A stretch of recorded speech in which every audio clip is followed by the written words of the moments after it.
Alright, so you have probably seen those travel kits, the emergency travel kits that supposedly have everything you need in them for those roadside emergencies where you get stuck or stranded or need jumper cables.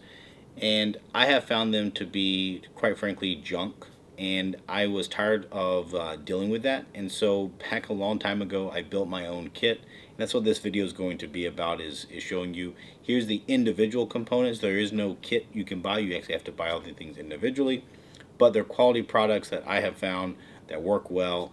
And then the other benefit to them, just like if you buy a generator for your house, is you never have to use it, hopefully, as soon as you have it. So I'm going to go through that. If you don't want to hear me talk about why I got them and things I considered, things I did not consider, then I do put links down in the video description below, or YouTube allows me to pin the first comment there with just links to the products if you want to look at that. But I want to go into this and show you what I got and why I got it. So I'm in Michigan, and really the reason I got this was for winter travel emergencies. And what I found myself doing is commuting at least 25 or 30 miles every day.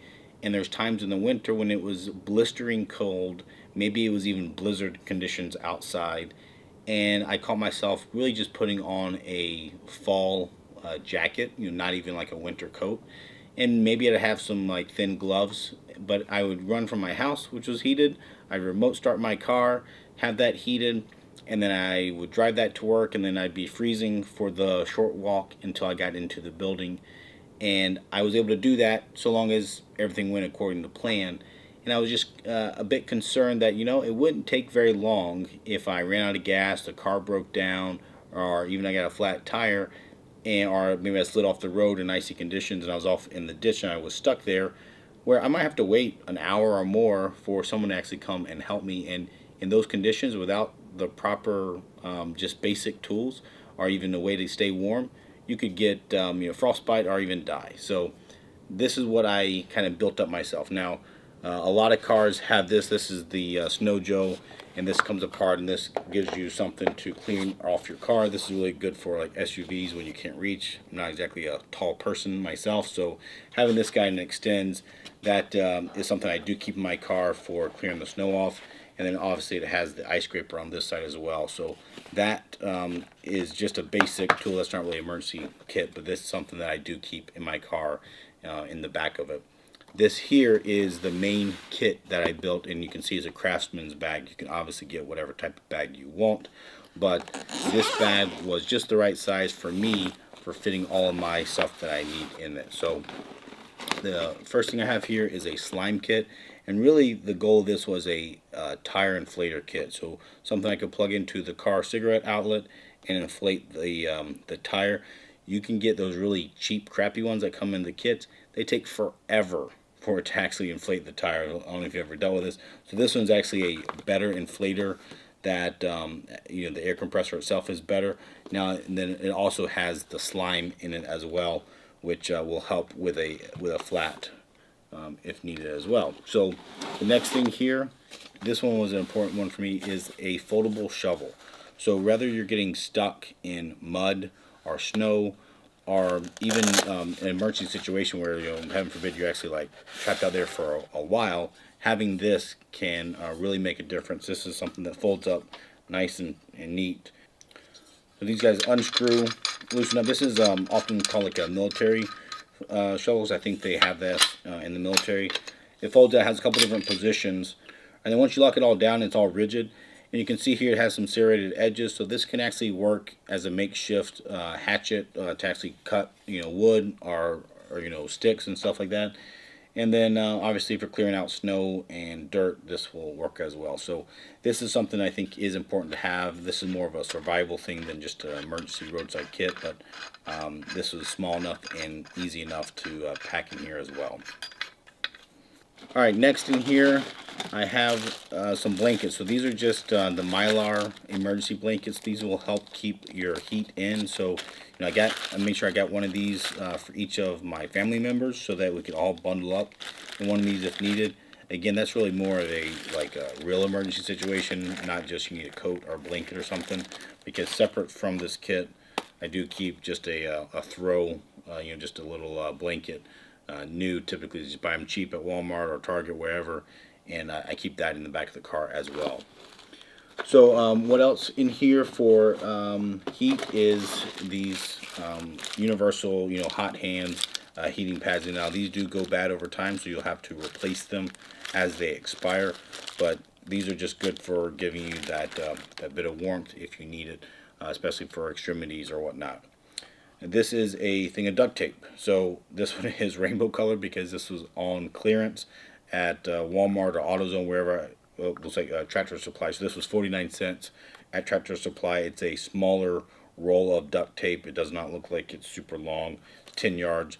But I found that there were a couple times I needed a piece of duct tape to hold something together. For example, if you go off in a snowbank or whatnot, your fascia, your bumper cover might actually, break loose from the clips. You might need to secure stuff that way. Along with that securing method, I have just a little bungee cord in here. Some of this stuff, like this one, I probably did not buy new. I had it laying around in the garage or whatnot, and I just collected it and threw it in here. But things like this, I actually bought purpose built. So this is a multi-purpose screwdriver with Phillips and flathead, as well as a couple. It looks like it has a Torx and even a hex head in here. So this is just nice if you need something on the road. Again, it's all in one, and you can see I haven't had to use it, which is great. But this is much better than having multiple different handles that you have to package. The one thing I probably use the most is my jumper cables, and if you ever dealt with the cheap jumper cables, they don't work very well, especially on any car that needs a lot of amperage. So if it has a V8 engine or something, or diesel for sure, then they don't work very well because they are too thin of a wire, and that means they can't pass through enough current to crank them up. The other thing is the length of them. If you have a 8-foot cable, sometimes it can be very hard to actually get the batteries hooked up, with batteries being in all different places nowadays. Sometimes they're inside the car, sometimes they're on the left side, the right side, they're up against the windshield, they're up against the bumper, all kinds of stuff. So this is something I've used, like I said, the most out of this kit for sure. The next thing here is a toe strap. So this is one that has hooks on the both sides. So I find that the most versatile because you can wrap it around if they have a frame member or something, and then you can actually hook it back to itself if needed. So I did want to get that. This is not like a elastic one that's kinetic, so it is a hard strap, but this is the best bang for the buck I found. Is a 10,000 pound brake strength, and then it's 30 feet long. Alright, some other things I have, these I think I just bought at the cheap bin in Tractor Supply or whatnot, but these are some pliers. I do have, actually I'm kind of surprised, I do have a regular Phillips screwdriver in here. I do have a 17-inch, I'm not sure exactly, 17 millimeter wrench. I'm not sure why I have that specifically. It must have been one of my kit cars in the past. Maybe I had a bolt that was a 17 that I would get to often. Here is a breaker bar that is a 1/2-inch ratchet compatible. Here is a emergency triangle, so this is something you can obviously stick out and behind you to warn other motorists that are coming up from behind you. Here's some more hand warmers that I had in there, so plenty of hand warmers. And let's see here. Oh, that bag just broke.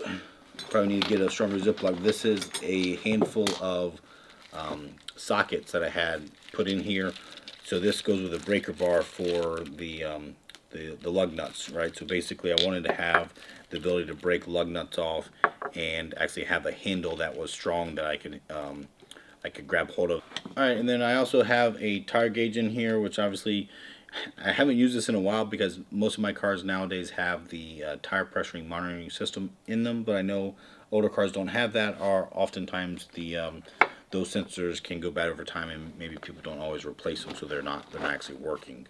But so I do also have this little small flathead screwdriver, and the reason for that is really because of this other side. This is a valve stem core remover tool. So this you actually put into the place on the tire that you take the air out, or add air to it, and you unscrew the core, and you'll need to do that for putting slime in there. Now this kit also has a little plastic one, but again this one's metal, so it's just a little bit stronger not have to worry about something breaking in there.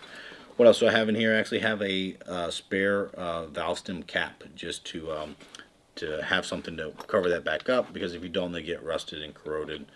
And then, even though I told you I had this all-in-one to avoid having these, it looks like I do have actually a Phillips, a flathead long one, and a stubby Phillips and flathead in here. These I got probably from Harbor Freight, so these are Pittsburgh brands.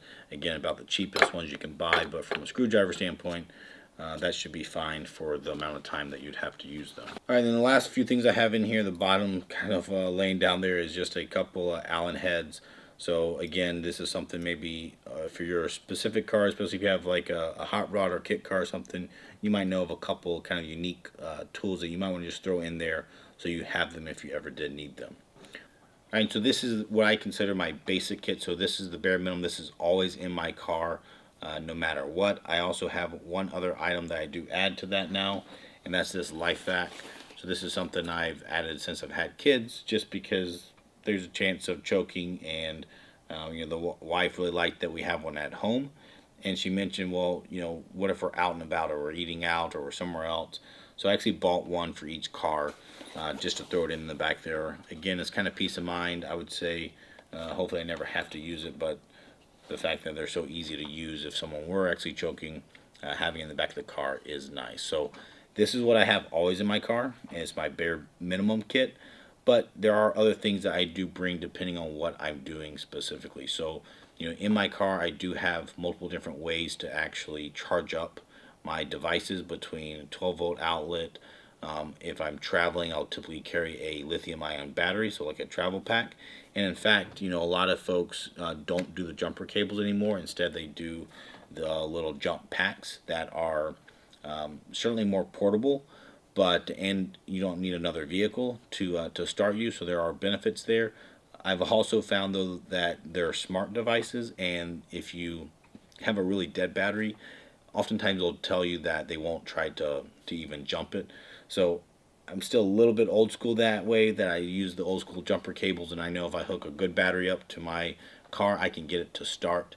But still, those little lithium-ion battery packs are a good thing to have for charging up your cell phone devices or whatnot, so you can have communication means.